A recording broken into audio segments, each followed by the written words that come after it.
Jafandul tumaya boti la ñaanal iyo yaay xareru dara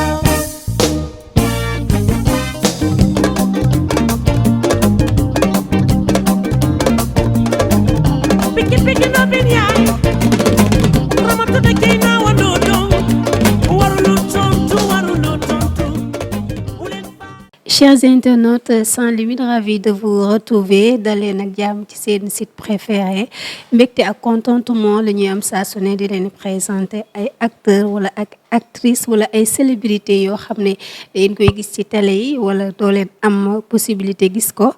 tey nag ñu leen di présenter tonton Ba wala Aziz ça dépend ban lañ ciy waxtaanal mais au fur et à mesure ñaari profil yooyu yëpp dinañ leen ko décortiquer ci nekk rek ñu xam ci bu baax a baax tonton ñu ngi lay nuyu. maa leen di fay waa di nuyu seen internet yi man nag Thierno Ba laa tudd Thierno Amidou Ba voilà juddoo Ndakaaru màggee Ndakaaru voilà. Thierno Amidou Ba ñu xam la ci Aziz ci Lemzo Chéri mu nekk production boo xam ne waa Leuz Média ñoo koy def mu nekk sa première production ñu gis la ci série est-ce que intégration bi link la wala comment ça a été fait. benn rectificatif rek c'est pas ma première production bu may jouer théâtre mais ça doit être la sama juum troisième ou quatrième sax xamatuma tu vois alors link bi ni mu ñëwee man Leuz Média donc sama xarit la xamante ne ñu yàgg na tuuti quand même benn moment mu soxla moom ñu liggéey moo koy defal régie générale ci Leuz Média alors ba benn moment bu ñuy tourné defe naa ni buur géwél la woon ma toog benn moment rek mu ne ma écoute saway rôle pël bi laa ci buur géwél def naa il faut nga jouer ko suba boo ñëw indi ma ay tenue rek ma ne ko suba mu ne ko ok le lendemain bi ñëw sax fàtte naa ni sax tu vois dama waroon jouer alors ma xëy dem bureau après mu ñëw ne ma bon lañ dem bokk ma ne ko fu ñu jëm mu ne ma mais ana sa tenue ma ne ko non ma tenue de ko waaye muy ma non loolu yaa ko def te xam naa ni mën nga ko donc voilà noonu laa duyee ci série yi en fait voilà. mënoo duggee ci série bi mu nekk sa troisième production mais ci Leuz Média kii Lemzo Chéri ci lañ la gën a gis parce que série boobu moo ëpp visibilité avec télé ci poche ci lañ la gën a xàmmee mais mu nekk aussi nga ci jouer benn rôle bu doy waar ndax suñ gisee Aziz mu ngi nekk ak femme boo xam ne elle est trop chargée liggéeyam mayu ko mu nekk këram di gérer comme niñ koy waxee mais aussi mu nekkat benn bon bu doy waar cohabitation bi xaw a doy waar ci kër gi. waaw li may joué man neex na ma trop parce que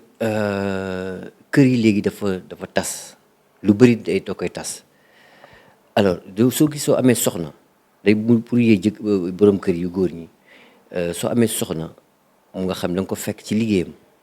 muy daan dooleem bi la dimbali wàlle en même temps aussi quoi qu'on dise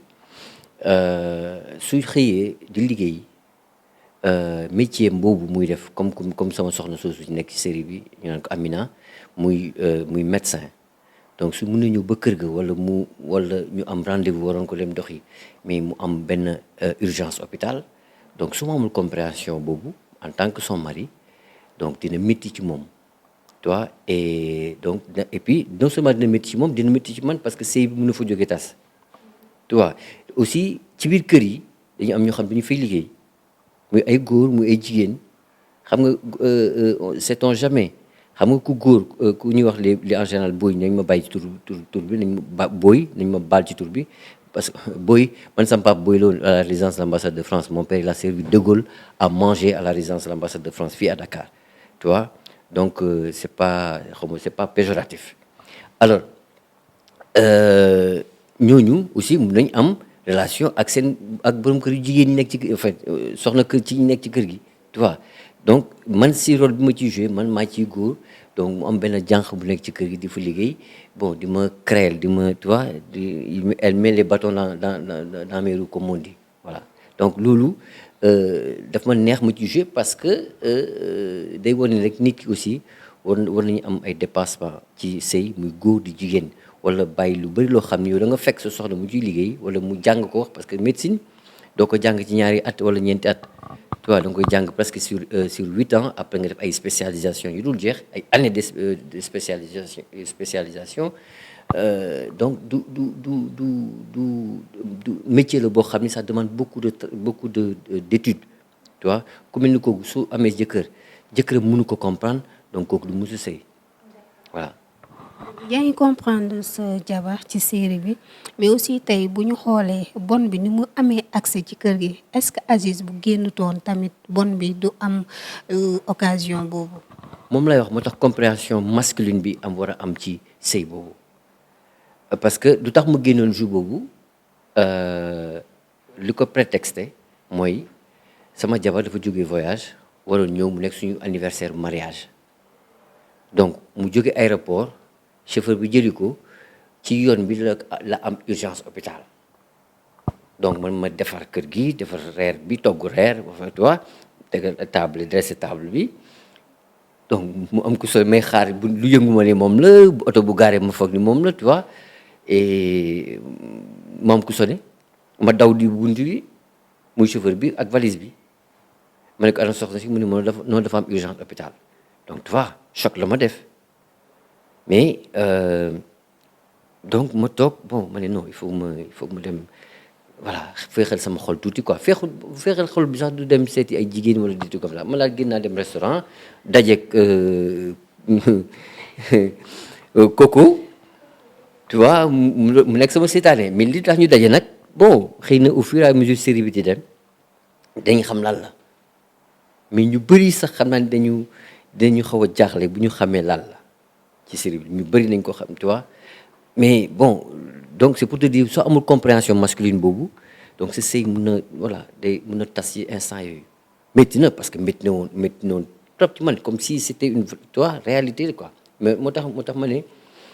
ñiy bind série yi les scénaristes wala les réalisateurs ils sont trop forts donc ñu war leen delloo njukkal parce que lu ñuy bind wala lu ñuy wane jéem a wane yëpp lu nit ñi di dund la ci biir kër yi wala ci société bi en général waaw. ci réalisateur yooyu parce que parfois on voit des séries yoo xam ne scénario yi même chose la ñuy gis ba à la limite sax ñiy seetaan dañuy maax bay def ay hashtag wala ñuy capture di def seen ras-le-bol par rapport ak épisode yi ñuy joxe tout le temps nga xam ressemblance la ñuy indi tout le temps ci série bi. moo tax Leuz Média en tout cas ak ñi muy liggéeyal ñëpp vraiment war nañ ko delloo njukkal parce que tantôt moo sob dugg ci yeneen di xool yenn série yi wala bu ñëw kër ga soxna si di seetaan ma toog di seetaan nii bon tu vois mais souvent damay choqué su ma gisee yenn image yi quoi vraiment damay choqué moo tax ma ne quand même Leuz war nañ ko ku ñu war a jàppale la parce que au moins mu ngi yeete te boo yeete aussi xam nga mu ngi yeete ci lu bon mais moom au moins ci lu baax lay yeete parce que boo xoolee image am yi amul benn il y a pas d'image obscène tu vois donc lu mu wone daal vraiment mooy lu ñu yaree ñun et noonu lay jéem a yaree aussi génération yi ñëw moom tu vois parce que image yi day des quel que soit alpha ñun dañ fiy jóge mais image yi day des tu vois donc moo tax ma ne Leuz dañ ko jàppale ci lancé bu mu nekk nii sinon rek dina am benn moment je ne pense pas dina egg foofu moom mais bu doon keneen par exemple mënoon na egg feneen foo xam ni bugg koo egg parce que aussi il faut que moom mi di réalisateur il faut mu dund mais bu gisee ni ñeneen ñi ñu ngi def loo xam ni ça marche pour eux négativement entre guillemets tu vois mais il sera obligé de verser dans ça aussi tu comprends mais je dis pas que Leuz va le faire voilà mais nañ ko jàppale quand même pour mu au moins mu continuer ci lancer positif bi mu nekk.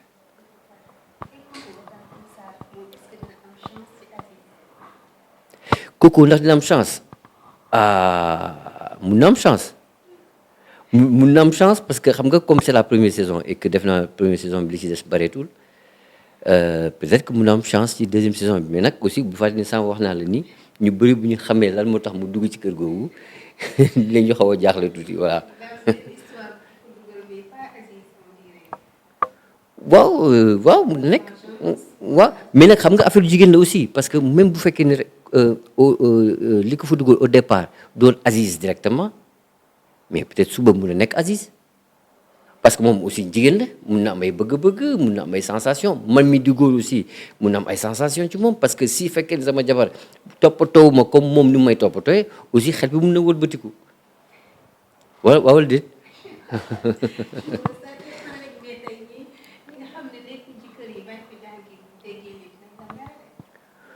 non duñ ma meree mais moom laa wax sànq moo tax man la il faut moom compréhension de part et d'autre ci couple c'est-à-dire que nu mu tuddati il faut que mu am nu mu ko comment on appelle ça la confiance boobu il faut que mu am de part et d'autre mais nag ak lépp lu mun di am après même s'il y a la confiance parce que nit rek la mun doon da ngay am say bëgg-bëgg xool sa bët yi ñoo la yëg toi bët du xam nga loo xam ne mun nga ko tëj boo gisee lu rafet da nga koy wax toi dataan sax nga toog di seetaan télé ñoo ne benn macha allah jonga ma ci télé bi nga ne ah kii de jekk na wala toi yow góor la mun nga ko wax mais yow sa jabar aussi mun nga toog di seetaan télé mun ah kii c'est un bel homme ça arrive ça choque pas man de en tout cas ça me choque pas parce que daf may dal bu ma gisee jigéen bu rafet dama koy wax maintenant nag après lu xew suñu diggante peut-être que yàlla muy ñëw mu xew mais sinon du loo xam ne dama koy wuti mais nag ñun aussi bu ñu fàtte ñu aussi on a nos réalités ay góor ay nous sommes des musulmans am nañ droit takk ba ñeenti jabar damay dégg sax nit ñi ne soo ko mënee mais bon yàlla bu ñëwee ci yow nag bon soo ko waree da nga koy def du question mën-mën. ñu jógee ci profilu Aziz ñëw ci Thierno tey Thierno gis nañ ko ci côté musique mu ngi ciy yëngu mais aussi am na yeneen profil yoo xam ne internet yi xamuñu wuñ ko. waaw musique bi nag maa ngi fi bëgg a yàgg quand même def naa ni presque plus de 30 ans quand même maa ngi ci là présentement au moment où je vous parle je suis le chargé de la communication d'Ismaël Lo. liggéey nañu pendant 30 ans wër àdduna ñëw toog alors loolu ñu expérience boobu ñu jëli ci biti nag moom la ñuy jéem a bàyyi suñu rakk yi fi nekk wala suñu yenn mag yoo xam ne peut-être amuñu expérience boo xam ne ñun am nañ ko pour que ñun suba aussi parce que kenn xamul kan mooy jiitu sa morom au moins suñu mag yooyu mun ko léguer suñu ay doom wala suñu ay rakk yu ñëw après dinaa taxaw tuuti ci Ismaël Lo parce que Ismaël Lo voilà vraiment su may wax ci moom j'ai un peu les larmes aux yeux parce que daf ma won lu bëri ci àdduna daf ma jàngal lu bëri ci àdduna alors tey soo gisee ku géré Ismaël Lo ci àdduna bi ñaar lañu man la Thierno Ba ak Bouye Ndoye son manager su ma génnee ak moom dem Banjul bi ma xool ni ko nit ñi di jàppee tu vois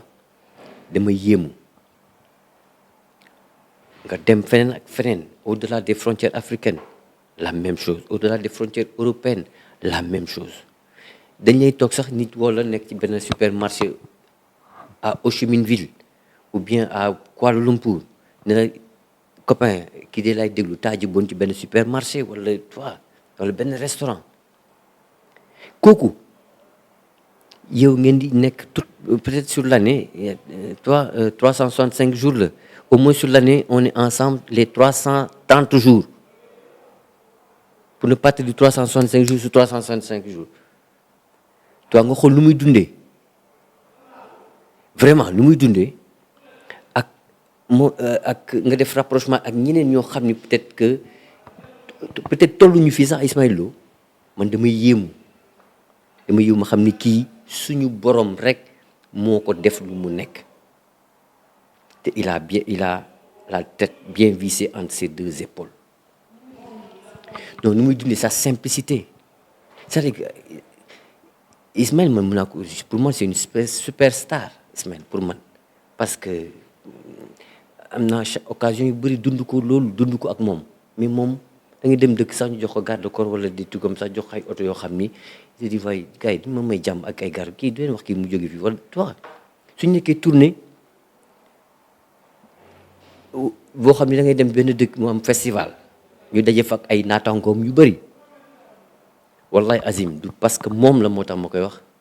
da ngay ñëw toog ci benn hôtel par exemple ñu toog ci suuf di waxtaan entre musiciens moom donc et ça je pèse bien mes mots moom kese laay gis c'est naataangoom un peu partout dans le monde laa gis mu toog ak ay musiciens di kaf di ree ba da ngay dem sax ci yenn dëkk yi gars yi dañ ne mais yéen mais kii ban façon nit la ba doo xam sax loolu leen tontu man leen kii lu mu def ni kii c'est rien kii va au marché day togg day xam nga lu mu day defar ay banc li maa ngi gis table bi nii table bi ma gisee mu defar table bu mel nii ak loxoom dem jëndi bois bi defar ko ba mu mel nii dama koy fekkee damay ànd ak moom sax mu dem jëndi yow dagg monte defar ko ak leneen bëgguma wax nag tu vois alors kooku su ma amee chance nekk ko ak ku mel ni kooku tu vois damay sant suñu borom bu baax bu wér parce que nag au moins am naa occasion wu mu jàngal ma lu bari ci sama àdduna sama dund voilà di ko gërëm di ko sant aussi nag du ma fàtte aussi bon soxnaam ak ay doomam parce que loolu moom du ma ci wax parce que voilà mooy loolu di gërëm aussi Bouye Ndoye le manager parce que moom laay liggéeyal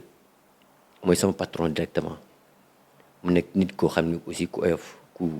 digne ku bëgg aussi Ismaël ku xam liggéeyam ku baax njabootam aussi maa ngi di gërëm di leen sant parce que ñun on est tout le temps ensemble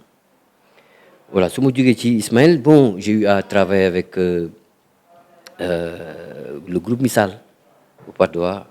ensuite groupe Pape Cheikh di leen gëm aussi ñoom itam au passage ñu nekk des gens vraiment très professionnels Wous Kali aussi tu vois mu nekk sama mag ñu liggéey tourner un peu partout aussi moom man ak moom voilà su ma jógee ci ñoom nag ñëw ci koo xam ne aussi moom may koy manager tey muy Idrissa Diop aussi moom itam mu nekk oyof parce que ku def ay 7 wala 8 ou bon peut-être j'exagère Bercy ba ñuy coow tey def na ko ak musiciens yu bëri bien qu'on dise que c'était un instrumentiste c'est un percussionniste mais quand même au moins c'est un des rares instrumentistes bu yéeg ci scène yu mel noonu et puis pas ak n'importe quel musicien ku ko def ko ay Carlos Santana ay ñoom ay Quincy Jones ay ñoom tu vois bari nañu Yannick Noah tu vois man parce que damay toog ñenn ñi di ko sama kanam et su ma amee occasion génn aussi dajeeg ñoo xam daf may lim toujours su ma leen waxee waxam toujours yu anamu mbay est-ce qu'il va bien voilà un excellent musicien loolu tamit moom itam moo koy ñaanal aussi yàlla bàyyi ko fi parce que ku baax la aussi jàppale ma ci lu bari moom itam parce que ak Covid bi ñu traversé nii man mun naa ne sama kër du ma jënd jën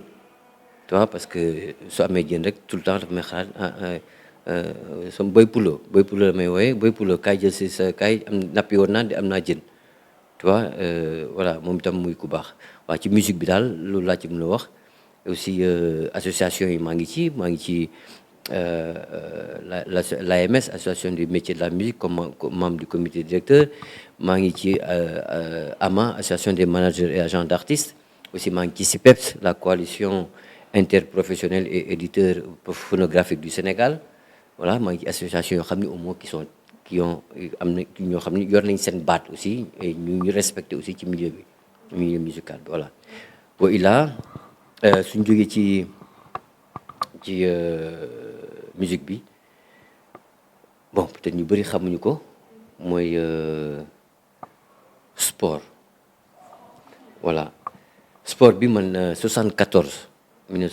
bu même 6 ans laa njëkk a compétir en natation gagné ko c'était un 50 mètres brasse fii piscine Lido fii actuellement Savana nekk hôtel Savana nekk fii Dakar parce que je suis né juste en face du Lido mu nekk famille boo xam ne aussi dañ doon fay sama am na grande sœur boo xam ni Dieyna Juli Ba yal na ko yàlla yërëm te yéexiñu moom itam mu nekkoon une grande championne et de 74 boobu may wax ba 98 pendant 24 ans j'étais champion du Sénégal de ma catégorie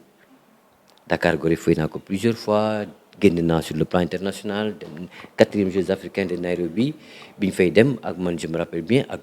feu Double Less yal na ko yàlla yërëm paix à son âme ñoom la ñu àndaloon ay Double Less ay ñoom Ankiline Diabone Mawade Wade qui était entraîneur de l'équipe olympique toi donc sport bi aussi vraiment jaar naa ci voilà ancien international de natation aussi voilà. ñu bëri xamuñ ko tonton Ba avant dernière question rek balaa ñu yëkkati jootaay bi 30 ans d'expérience ci musique en même temps ñi nga liggéeyal collaboration nga listé fii ay qualité yu am solo muy humilité te instant bi toll nañ foo xam ne star yi dañu teel a yëg seen bopp benn single wala benn vidéo yaa ngi toj sa koñ rek dañ lay woo sa pour nga décrocher problème la quel message pour ces jeunes artistes. du ma commencé sax ci jeune artistes yi ma damay commencé sax ci yenn journalistes yi ñoo xam ne tey am nañ fi tour ma am fu ma jaar ak ñoom ñu xam ko ma xam ko ñoom sax tey bu leen buggee woo sax jot leen téléphone sax ñenn ñi problème na et ça man suñu dajee saa yi bu ma occasion dama la koy wax parce que dunduloo ma la je te dis ce que je pense parce que yaa ma jox sa numéro man nag par principe su ma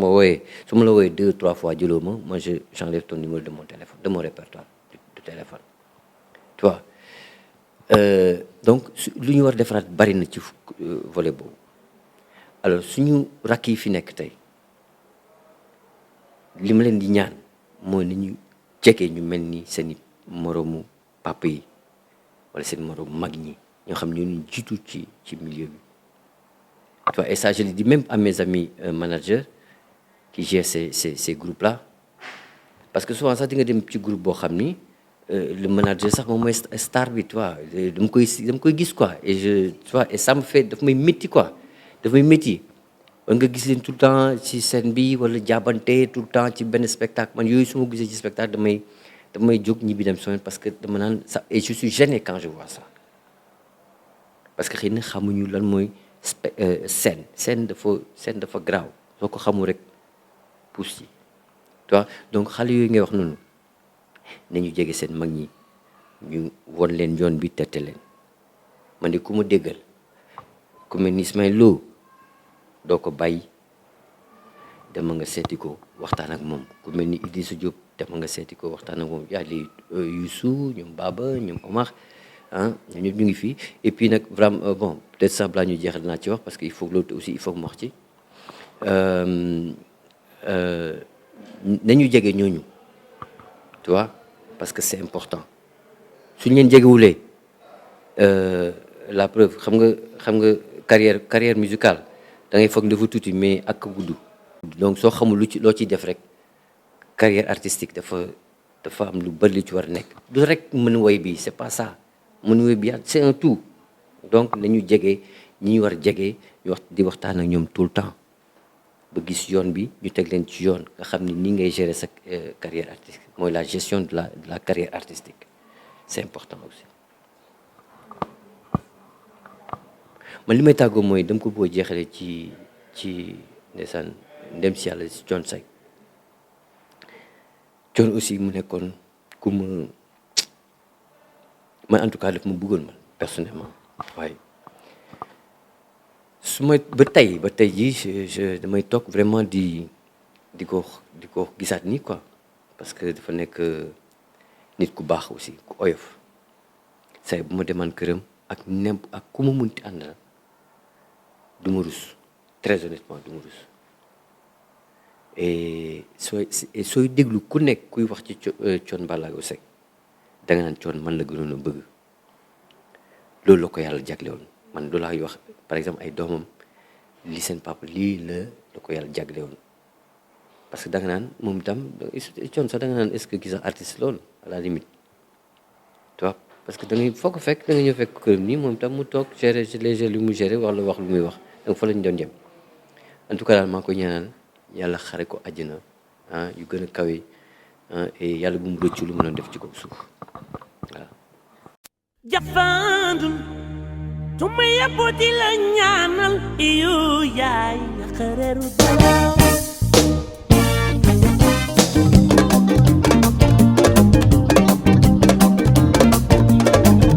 piki no bin yaay